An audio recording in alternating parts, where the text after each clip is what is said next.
नमस्कार विद्यार्थी मित्र हो. Science first chapter laws of motion याच्यामधला पुढचा जो पॉईंट आहे तो ॲक्सिलरेशन.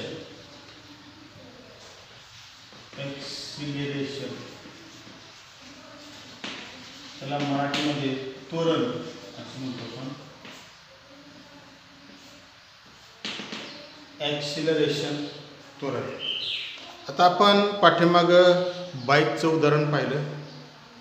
बाईकनं ज्यावेळेला आपण प्रवास करतो, ट्रॅव्हलिंग करतो, त्यावेळेला ज्याचं स्पीड जे आहे ते कमी अधिक करतो आपण.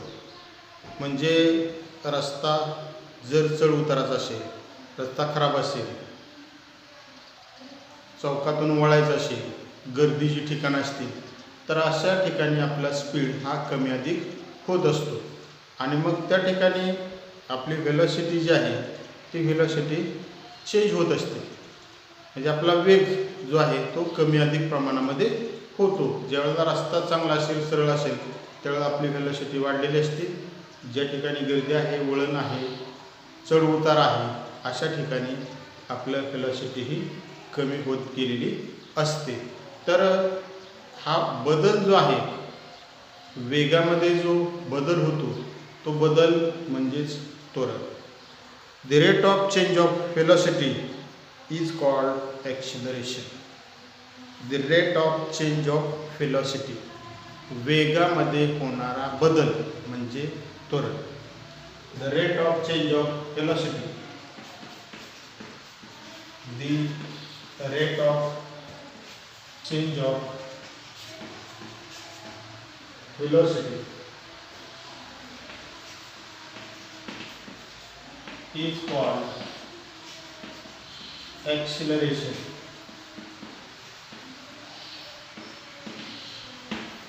The rate of change of velocity is called acceleration. Rate of change of, rate म्हणजे बदल, चेंज म्हणजे बदल. रेट ऑफ चेंज ऑफ, वेगामध्ये होणारा बदल. Rate of change of velocity, वेगामध्ये होणारा बदल. मग तो कमी किंवा जास्त, दोन्हीपैकी कोणताही असू शकेल. The rate of change of velocity is called acceleration. वेगामध्ये होणारा जो बदल आहे तो बदल म्हणजेच त्वरण, ॲक्सिलरेशन. आणि हा बदल कशामुळे होत आहे, तर त्याची जी स्थिती आहे आपल्या वाहनाची, तो रस्ता जो कसा आहे त्याच्यावरती ही अवलंबून आहे. Acceleration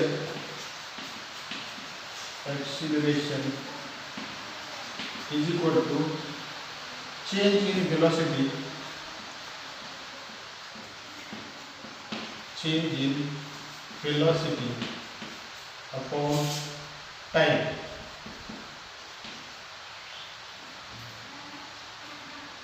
Acceleration is equal to change in velocity upon time. Change in velocity, वेगामध्ये होणारा बदल, त्यासाठी लागलेला कालावधी म्हणजेच acceleration. Acceleration is equal to change in velocity upon time. If the initial velocity is u, initial velocity म्हणजे सुरुवातीचा जो वेग आहे त्याच्यासाठी u हे अक्षर आहे. सुरुवातीला आपण वाहन चालू करतो, कॉन्स्टंटमध्ये असतो, विरामावस्थेत असतो. म्हणजे त्याचा सुरुवातीचा इनिशियल व्हेलॉसिटी जी आहे, सुरुवातीचा वेग आहे तो 0 असेल. काही अंतर कापल्यानंतर म्हणजे ठराविक कालावधीनंतर, काय 1 सेकंद, 2 सेकंद, 1 मिनिट, 2 मिनिट, 1 तास, 2 तास, त्यानंतर आपण दुसऱ्या ठिकाणी गेलेलो असेल, त्यावेळेला आपला वेग जो आहे तो बदललेला असेल. तो initial velocity u, final velocity जी आहे ती v, आणि लागणारा जो कालावधी आहे तो t जर असेल तर ॲक्सिलरेशन म्हणजे काय.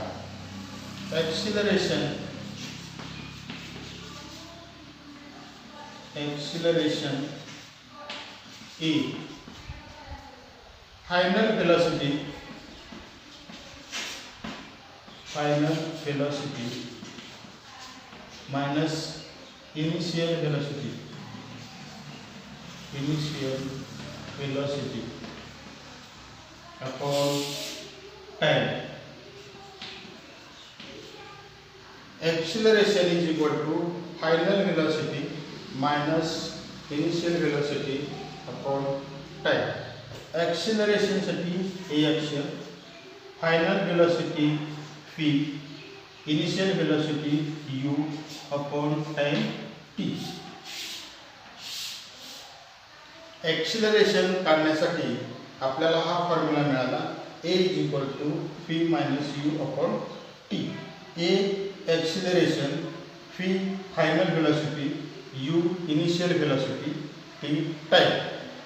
सुरुवातीला आपण जेव्हा प्रवासाला सुरुवात करतो त्यावेळेचा इनिशियल वेलोसिटी u, ज्यावेळेला आपण थांबणार आहोत ते फायनल वेलोसिटी v आणि त्याच्यासाठी लागणारा जो कालावधी आहे तो time t. If the velocity of an object changes during a certain time period, then it is said to have accelerated motion.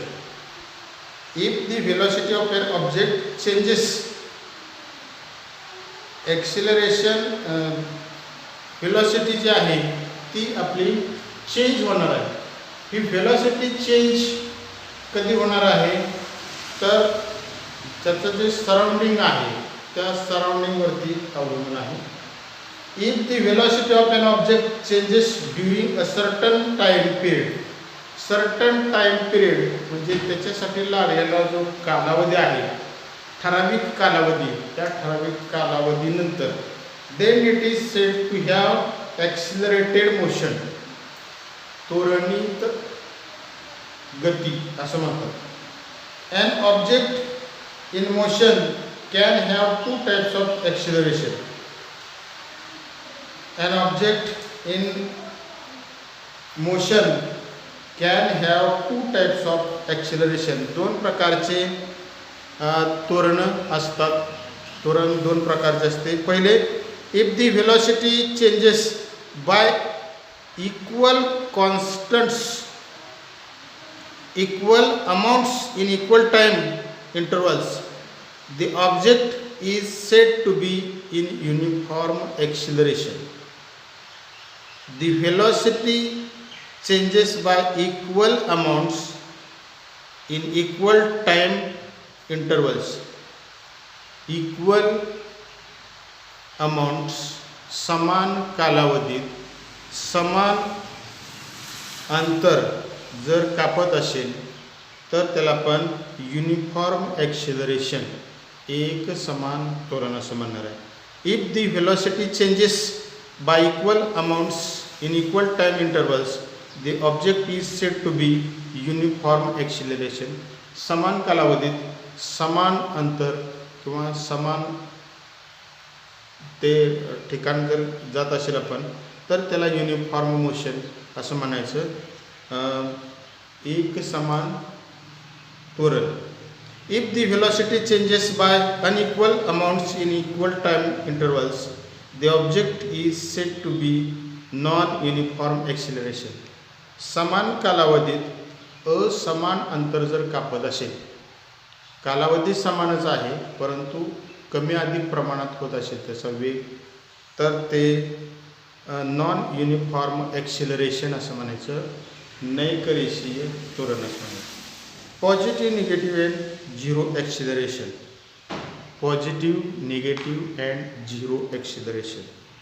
An object can have positive or negative acceleration. When the velocity of an object increase, the acceleration is positive. वेग जर वाढला तर हे त्वरण जे आहे ते धन त्वरण असेल.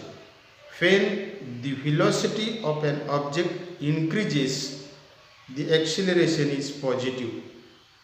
ॲक्सिलरेशन हे पॉझिटिव्ह कधी असेल जर वेलॉसिटी इन्क्रीज असेल. वेग हा वाढत गेला असेल तर त्याचं जे त्वरण आहे ते धन असेल. In this case the acceleration is in the direction of velocity. Acceleration जे आहे, त्वरण जे आहे ते वेगाच्या दिशेने असेल. The acceleration is in the direction of velocity. When the velocity of an object decreases with time, velocity जर कमी होत असेल तर इट्स हॅज निगेटिव्ह ॲक्सिलरेशन. आपण गाडी चालवत आहोत, गाडी चालवत असताना अचानक पुढे दुसरं वाहन आले, काही अडथळा निर्माण झाला तर आपण ब्रेक मारतो आणि ब्रेक मारल्यामुळे आपल्या गाडीचा वेग कमी होतो. आपल्या गाडीचा वेग कमी झाला याचा अर्थ तिथं जे त्वरण निर्माण झालेलं आहे ते निगेटिव्ह म्हणजे ऋण त्वरण निर्माण झालेलं आहे. Negative acceleration is also called declaration. Negative acceleration is also called declaration. Its direction is opposite to the direction of velocity. If the velocity of the object does not change with the time, it has zero acceleration. जर काही बदलच होत नसेल तर त्याला आपण zero acceleration म्हणतो. म्हणजे velocity increase असेल, वेग जर आपला वाढत गेला असेल तर ॲक्सिलरेशन जे आहे ते पॉझिटिव्ह ॲक्सिलरेशन. व्हेलॉसिटी जर डिक्रीज असेल, कमी होत असेल तर निगेटिव्ह ॲक्सिलरेशन. आणि जर काही चेंजेस नसेल, व्हेलॉसिटीमध्ये काहीही चेंज नसेल तर झिरो ॲक्सिलरेशन असेल. ही माहिती वाचा. ॲक्सिलरेशन म्हणजे काय? The rate of change of velocity is called acceleration. Formula a is equal to v minus u on t. ही वहीमध्ये लिहून काढा, अभ्यास करा आणि व्हॉट्सअपला पाठवा.